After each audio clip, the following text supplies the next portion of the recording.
বাবা এই নাম্বারে এই 50,000 টাকা পাঠিয়ে দাও তো। ঠিক আছে, দাঁড়ান দিচ্ছি।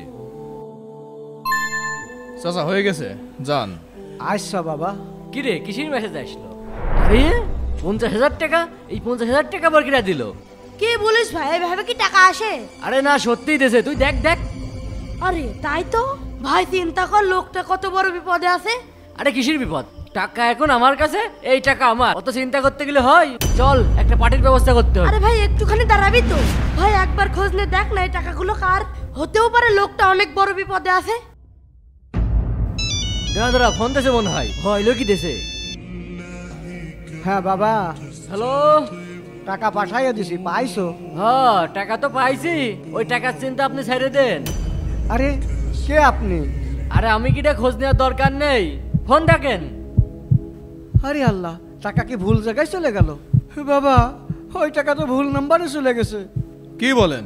আপনি যেই নাম্বার দিয়েছেন আমি সেই নাম্বারে টাকা দিছি। হ্যাঁ তাহলে আপনি ভুল নাম্বার দিয়েছেন, আমার এখানে কোনো দোষ নেই।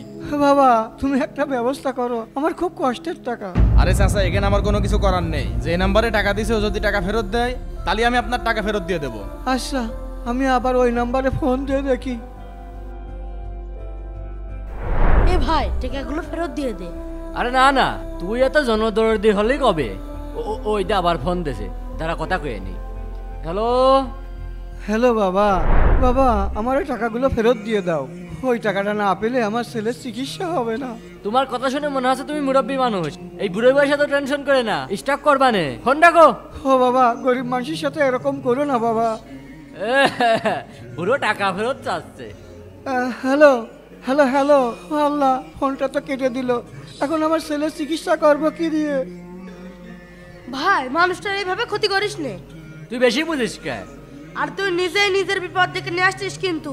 দেখবো না কেমন বিপদ হয়। আর থাক, তুই এখানে বসে থাক, আমি টাকা তুলতে গেলাম। প্রিয় দর্শক, কারা কারা পার্ট 2 চান কমেন্ট করে অবশ্যই জানাবেন।